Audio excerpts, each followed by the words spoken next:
Hi, I am Kristen Nelson and doing this video.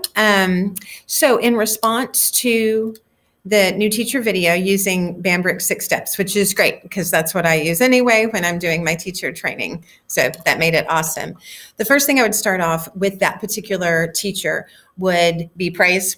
Find the good stuff. A couple of things I thought she did well. The big visual, using the big book. There's probably definitely some tweaking we could do with the use of it, but it did have big pictures. You could tell when the kids were engaged that they liked that. So I thought the use of that visual was good. Also, when she gave the assignment, I would tell her when she gave the assignment to the children, she had the visual of her expectation. So when she gave the assignment and told them, this is what's going to happen, and then here is an example of what it should look like. I thought those were two praiseworthy things. Again, I'm all about supporting and collaborating with teachers. I think it has to be a partnership. So I think hearing the good stuff, and those are two things that stood out to me in the video, which I think we can actually, I would have worked with her on and kind of from a jumping point there because she did a good job with that. Then the probing part, the next thing, if I were coaching her or when I do coach, would be I would get her feedback. How do you think it went? Overall, did she have a sense of how that lesson went, how the kids were? I would ask her too, how does she picture it? What did she picture before she started the lesson? And did that match? What did she think went well? What did she think didn't go so well? Did she feel frustrated, regardless of how she came across? Did she feel frustrated at any point, or did she feel out of control at any point? So getting her feedback, kind of digging in, especially on how she pictured the lesson going when she was planning it. From there, I think the 2 action steps. So this particular video, I thought it was very clear that that would be a phase 1 using the blueprint, which I like to use. It's worked well for me in the past. So that's what I'm going off of. So what I would start with her is in that phase 1. So, talking about routines and procedures. That was the thing that sort of hopped out at me. And so I would ask her, what type of routine do you have set up when they're transitioning, when they're in a group like that? Does she have a routine? Does she have expectations? If she does, then where I would start is very specific skills. So let's practice those, and let's practice those when we sit, every time we sit, every time we get together as a group. Also with her, I think that's such a big thing, but I think also her presence, that stand up, speak, and be strong. She seemed very sweet, but she didn't seem like she had a strong sort of commanding presence of the classroom. So those are the 2 things. I wouldn't do any more than 2. And to be honest, I think I would stick with the routines and procedures part first. I think there's a lot that needed to happen. So I don't know that putting those 2 together in this particular circumstance would be the right choice, first of all. As far as the action steps, the definite action steps, plan out moment to moment. And this comes right from that blueprint, have her plan out from the beginning what she wants it to look like. Let's get a concrete plan together. And I would support her with that and work with her through that.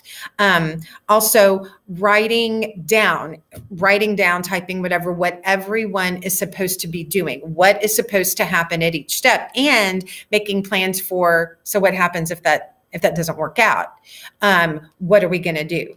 An action plan, basically a written action plan for how she wants this to go, how she wants these routines to go, all of her expectations, classroom expectations. So in this particular thing, I would concentrate on that. But also, so when it goes well, what do you do? Do you acknowledge that? So write down ways to praise and be ready for that. And then write down ways to maybe have plans in case something doesn't quite go like you want it. The next thing that I would have a concrete thing is model for the students every time.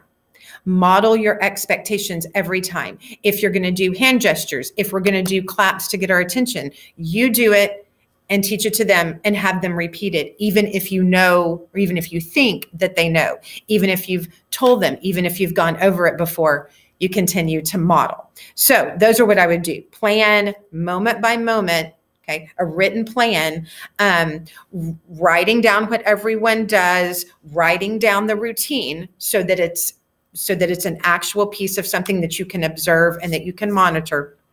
And also modeling, the action of modeling, not just telling, but modeling for those students.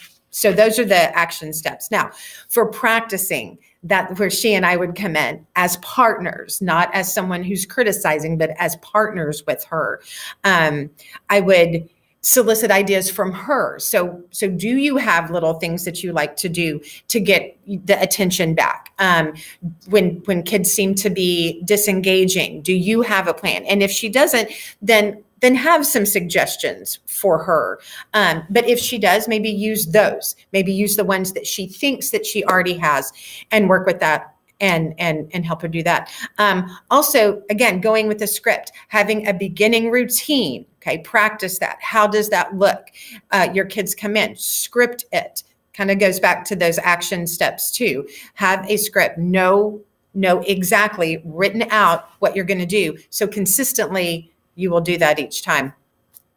I would provide her a template. Okay, so beginning a template, just depending on what we're talking about in this particular video with her group coming together. She's wanting to do a group activity. So a template on different scenarios. So how is it going to look at each thing when you're calling on, if you're going to call on kids and raise hands, which that's kind of another issue, but just sticking with the routine. What kind of routine? Have a template for your routine and your expectations for that particular activity. And then practice, right? So you say them over and over without the kids there. And then I would role play with her. Role play, I'm the teacher and I'm doing it and she's the student. Role play with her being the student and I'm role playing, okay? So she can see how her plan would look, okay? And maybe hear it from another perspective. So that's another thing. The practicing and the role playing before the children ever come into the classroom, have that already established and know what you're going to do and be consistent and repetitive with them. Again, practicing multiple scenarios. Okay, a kiddo gets up and you don't want them to, or your routine isn't working. What do you do? Or it's working and then we're starting to lose a little bit of focus. So then we do it again. What do you do? So I think all of that is the rehearsal beforehand and know what you're going to do and do it every single time. And so I think that's where the practice and the role playing come in with a trusted coach. And I think that's a big thing, a coach that's going to work with you, not judge you type of thing. Planning, I would look at planning the lesson plan.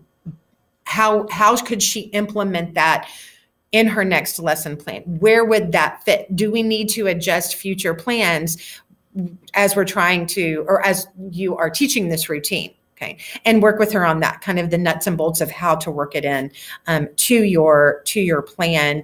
How would it look in your day? Where would you put it in your day? So it's an intentional look at the plan and then write it in. I'm big on writing. Actually write it in your plan. Okay, the teaching of the routine. But even once they get that routine, write it into your plan when that happens. Okay, when that little transition routine or re-engagement routine happens. Okay. For follow-up, I think I would want to give her a few days once she comes up with a routine, or we came up with a good idea for a routine, give her a few days, have her try to implement it, start teaching those kids. And then I like to come back pretty soon after that to give real-time feedback. Okay. Again, it's a partnering relationship. I'm assuming that that's already been established. So come in and just kind of that, like I said, the real time. We have some established sort of visual silent cues, ideally, and we would go from there. After that, following up with a meeting, we can discuss it and it kind of go through the whole thing again. What did you feel worked? What was frustrating?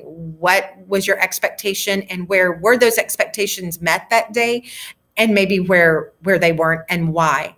And so we just keep going over that. Okay. And then I would come back and schedule within a week, ideally, depending on everyone's schedule, to do another observation, just to kind of keep supporting and keep her going, down that waterfall until she gets to a point where she can work on some other things. There were some other things that needed to be addressed, but in that first phase is going to be ideal. Obviously the building, the foundation.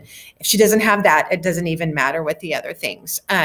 I would not necessarily tell her that in that word, but I would definitely focus on those positive things. And so that's what I would tell her. And it would be very encouraging while I did that. Again, I am a coach that partners and not dictates. And I think that that's how learning happens. I have found that that's how teachers improve, and that's how we all grow, is if we feel like we have a partner and not a dictator.